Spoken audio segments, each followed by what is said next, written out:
గ్యారెంటీని వారు అమలు చేసి 10 సంవత్సరాలు పూర్తి చేసుకుంటున్న సందర్భంలో మళ్ళీ తెలంగాణ రాష్ట్రంలో శ్రీమతి సోనియా గాంధీ గారు 6 గ్యారెంటీలను తెలంగాణ ప్రజలకు ఇవ్వడం జరిగింది.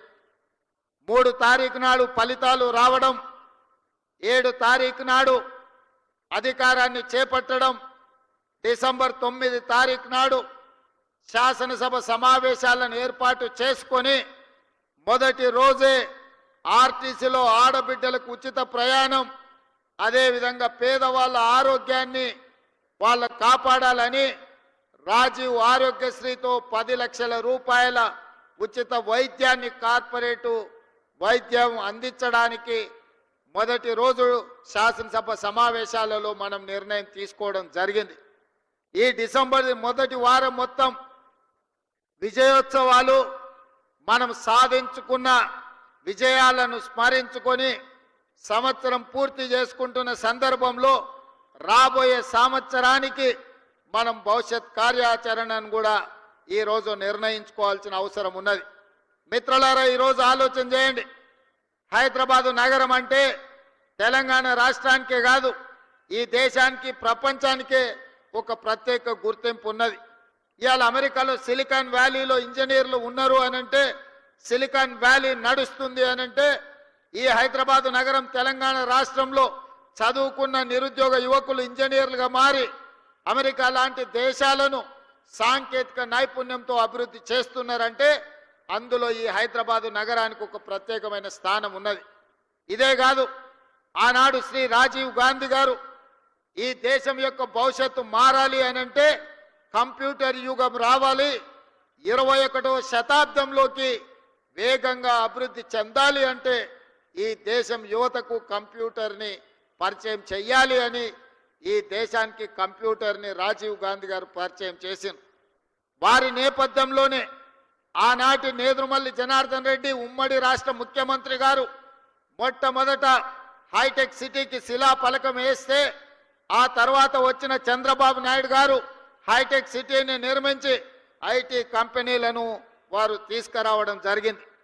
వారి తర్వాత ముఖ్యమంత్రిగా ప్రభుత్వాన్ని ఏర్పాటు చేసిన డాక్టర్ వైఎస్ రాజశేఖర రెడ్డి గారు ఐటీ కంపెనీలను కొనసాగించడమే కాకుండా ఔటర్ రింగ్ రోడ్డును, అంతర్జాతీయ ఎయిర్పోర్టును, ఫార్మా కంపెనీలను తీసుకొచ్చి అదేవిధంగా హైదరాబాద్ నగరానికి ఆనాడు కీర్తిశేషులు పీజేఆర్ గారు ఎండాకాలం వచ్చిందంటే ఖాళీ కుండల ప్రదర్శన చేసేవాడు.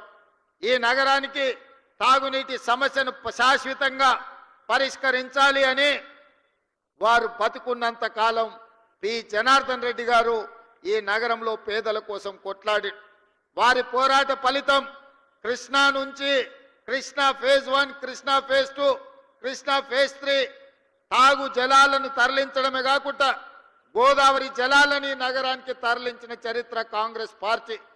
ఈరోజు ఈ నగర ప్రజలు ఉస్మాన్ సాగర్, హిమాయత్ సాగర్ తాగునీటి జలాశయాలనే కాదు, అవి సరిపోకపోవడంతో కృష్ణానది జలాలను, గోదావరి జలాలను తీసుకొచ్చి కోట్లాది ప్రజలకు ఈరోజు తాగునీటి సమస్యను తీరుస్తున్నాము అంటే ఆనాడు కాంగ్రెస్ పార్టీ ముందు చూపుతోని చేసిన ప్రాజెక్టు.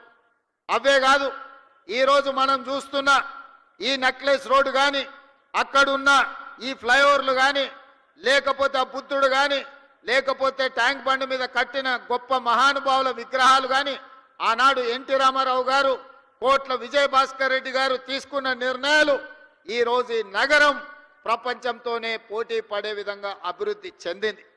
మరి మిత్రులారా, ఇవాళ గొప్పగా మెట్రో ఉంది మా హైదరాబాద్లో అని చెప్పుకుంటున్నాం.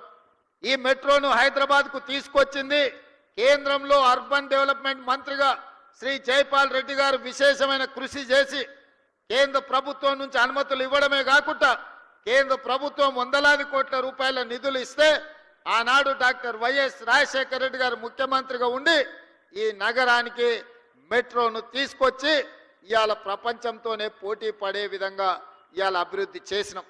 బేగంపేటలో ఉన్న ఎయిర్పోర్టును శంషాబాద్లో అంతర్జాతీయ ప్రమాణాలతో నిర్మించి అంతర్జాతీయ ఎయిర్పోర్టును తేవడం కాబట్టే ఈరోజు ఐటీ కంపెనీలు, ఫార్మా కంపెనీలు, రియల్ ఎస్టేట్ కంపెనీలు మన నగరానికి వచ్చినాయి.